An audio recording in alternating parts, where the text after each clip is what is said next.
بسم اللہ الرحمن الرحیم۔ معزز خواتین و حضرات، السلام علیکم ورحمۃ اللہ وبرکاتہ۔ آج گوشہ کمال کی نشست نمبر 361 میں ایک بار پھر آپ کی خدمت میں حاضر ہیں۔ ہمارا آج کا موضوع ہے تلپٹ بستیاں۔ یہ بھی کم و بیش 4000 سال پہلے کا قصہ ہے۔ پانچوں بستیاں بڑی سرسبز شاداب تھیں، غلے اور پھلوں کی کثرت تھی، دولت و ثروت کے انبار تھے، غرض ہے کہ ہر نعمت ان بستیوں کے مکینوں کو میسر تھی۔ نیک سیرت لوگوں کو یہ اسباب ملیں تو ان میں شکر کے جذبات فراواں ہوتے ہیں، لیکن جو قوم بدخصلت ہو، اس کو عیش و عشرت کے دنیاوی وسائل مہیا ہوں تو وہ حرص و ہوس میں مبتلا ہو جاتی ہے اور اچھے برے کی تمیز بھی کھو بیٹھتی ہے۔ اسے گناہ میں لذت ہی حاصل نہیں ہوتی بلکہ اس پر وہ اعلانیہ فخر کا اظہار بھی کرتی ہے۔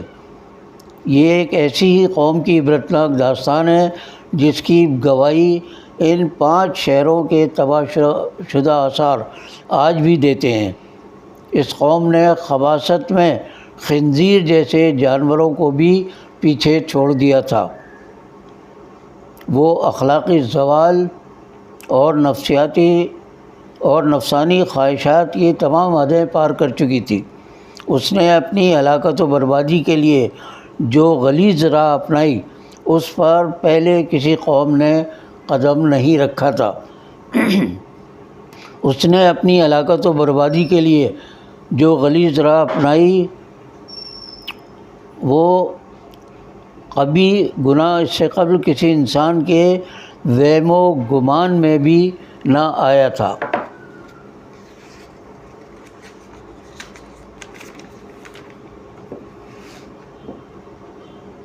گناہ کرنا، علل اعلان کرنا اور اس پر فخر و مباحات کا اظہار کرنا اس قوم کا شعار تھا۔ مسافر تاجروں کو لوٹنے کا ایک انوکھا انداز اس قوم کے افراد نے اپنایا ہوا تھا۔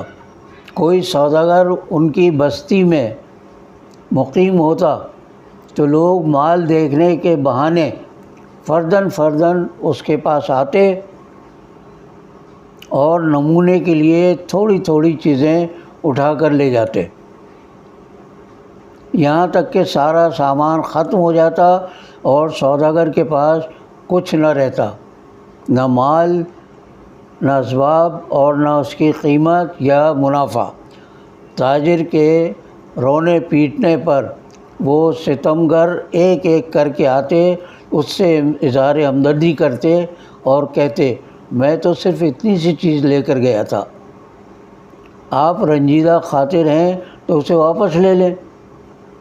سوداگر اور بھی ملول ہوتا اور کہتا، اس کا میں کیا کروں گا، میرا سارا سامان تو لٹ گیا ہے، تو یہ بھی تم ہی رکھ لو۔ تمام لٹیرے ایک ساتھ آتے اور آنے اور تاجر کا مال واپس کرنے کے بجائے اس تدبیر سے اس کا سارا مال ہضم کر جاتے اور وہ آہ بکا کرتا ہوا اپنی راہ لیتا۔ ایک روز تو کمال ہی ہو گیا۔ ایک بوڑھا اجنبی بستی میں داخل ہوا تو اس ذلیل قوم کے ایک شخص نے اس کے سر پر پتھر دے مارا۔ خون سے اجنبی کے سفید بال سرخ ہو گئے تو ظالم نے اس سے معذرت کرنے کے بجائے یہ کہہ کر معاوضہ طلب کیا کہ مجھے اپنے بال رنگنے کی اجرت دو۔ مجروح اجنبی قاضی کی عدالت میں فریاد لے کر پہنچا تو وہاں سے حکم صادر ہوا،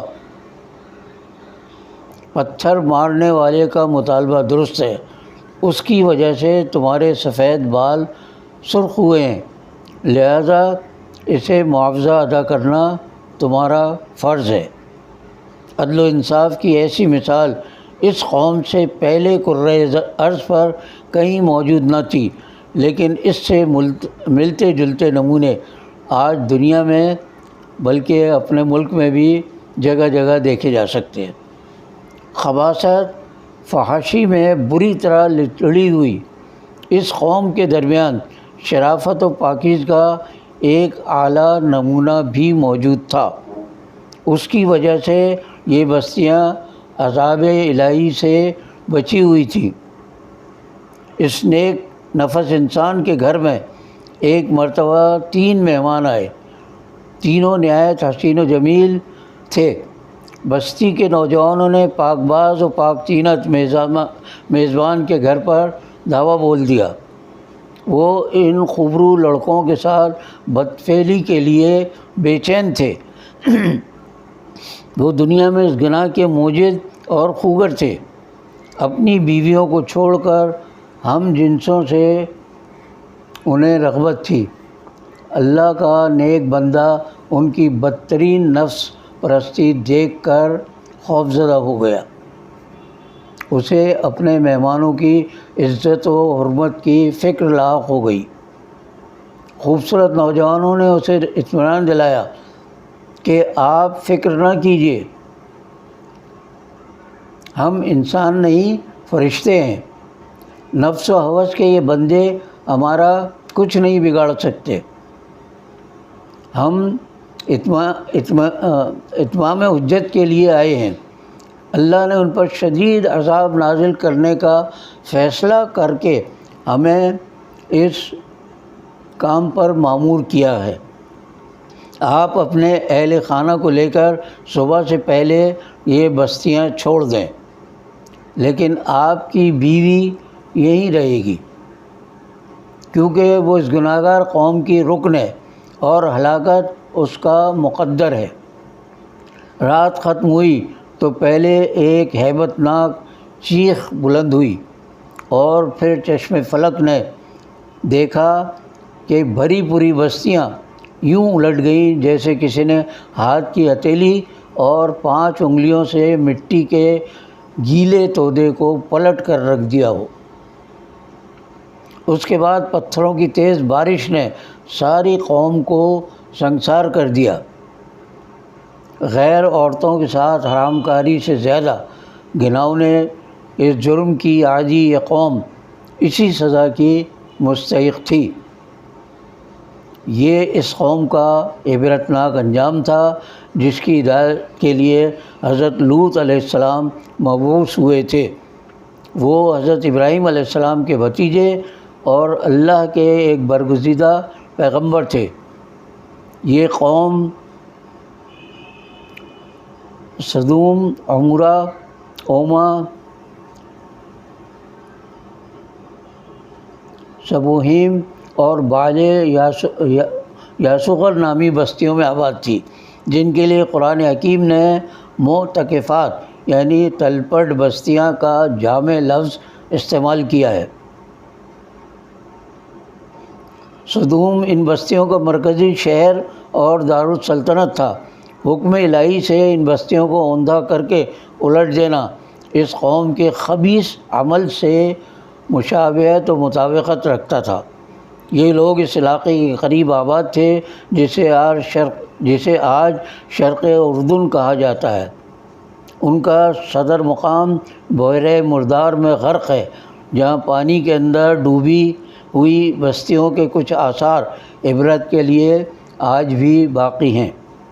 قرآن مجید کی سورہ الذاریات میں اس نشانی کا ذکر ہے، اور سورہ ہود میں حضرت لوط علیہ السلام کا واقعہ جس آیت پر ختم ہوا ہے اس کا مفہوم یہ ہے کہ پتھراؤ کا عذاب آج بھی ظالموں سے کچھ دور نہیں ہے۔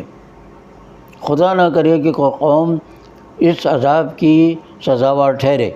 مغربی ممالک میں ہم جنس پرستی کو قانونی تحفظ دیا جا رہا ہے، جبکہ دیگر قوموں میں بھی یہ گناہ کبیرہ بڑھتا جا رہا ہے۔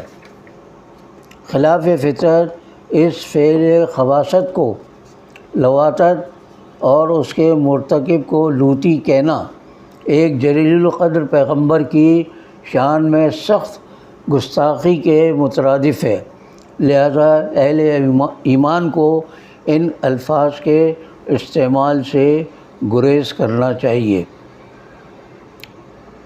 باقی بشرط زندگی باقی۔